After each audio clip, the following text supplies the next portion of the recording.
From Nimrod onwards, Babylon's supreme rulers had derived their authority basically from three titles: king, god, and high priest. Their kingship gave them political or temporal authority, while their high priesthood and godhood gave them infallible spiritual authority. Both earthly and heavenly authority converged in the one rule. Now when Babylon was overthrown by the Medo-Persians, their king, high priest, and god at the time was Belshazzar. Belshazzar was killed, and so for the first time there was no direct successor to rule over the earthly Babylonian kingdom, but more importantly for us, there was no direct successor to the high priesthood of the mysteries, no figurehead. Not only that, but all the priests and sorcerers of the religion fled from Babylon to Pergamos, which is situated in modern-day western Turkey. There was this brief moment of chaos.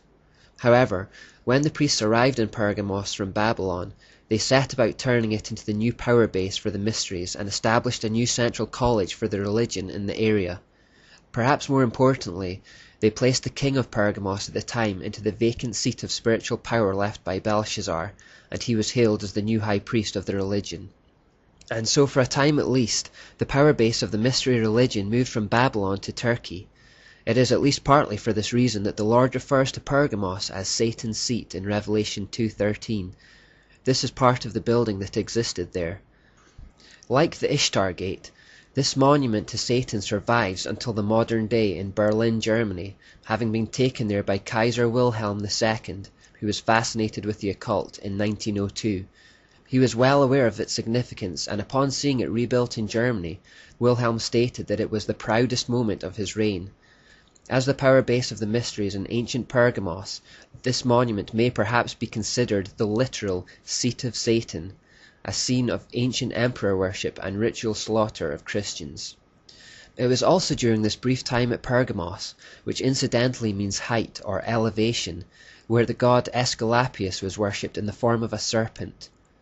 The name Aesculapius in Greek means instructing snake, and he was worshipped as a god of healing and one who enlightened the souls of men by the power of the sun. He was supposed to appear in serpent form, and was symbolized as one entwined around a pole. In his temple were kept numerous live snakes, and the people would come to bathe in the water of the sacred spring, where they would apparently be given instruction for their healing.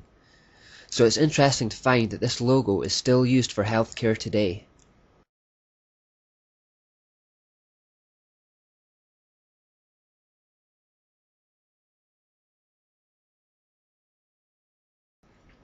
You may also see the following. This is called a caducus and is actually a result of confusion by people in the late 19th century who thought it represented the same thing as Aesculapius.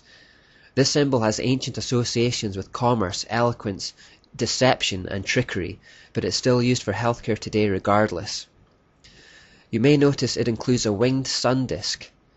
This symbol is normally associated with Egypt but was used by several other cultures. Thomas Milton Stewart explains. Horus, the virgin-born redeemer of the Egyptians, came into the world to destroy the enemies of the great sun god Ra. Therefore Horus changed himself into the form of the winged sun disk, and took with him the goddesses Nekhbet and Uatchit in the form of two serpents. After their successful war upon the enemies of Ra, Horus commanded Thoth, the god of secret wisdom, that the winged sun disk with the erect serpent should be brought into every sanctuary of all the gods of all the lands of the south and north. A similar sculpture exists on Mount Nebo in Jordan. This sculpture is called the Brazen Serpent, and so we have a mountain named after the god Nebo with a serpent and sun disk at the top. So associated with many of our healthcare systems we have the serpent, so-called secret wisdom, sun disks, and symbolism associated with deception. If we place our healthcare systems in the hands of that serpent and look to him for secret wisdom for healing, rather than God, don't be surprised if it doesn't work or brings sickness and drug dependencies instead of health. It is estimated that well over half of all Americans are now on prescription drugs for chronic illnesses, and that they now kill 300% more people than illegal drugs do. Not to mention that we now use our healthcare for death rather than healing and abortions, and we'll come to that again later.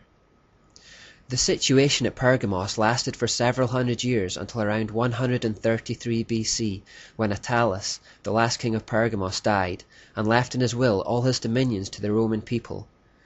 Thus the kingdom of Pergamos merged entirely into Rome, and once again no one could openly lay claim to the title of High Priest of the Babylonian mysteries. The position was vacant once more. At the time, the Roman Republic did not consider its rulers to be gods in the Babylonian style. This all changed, however, with Julius Caesar.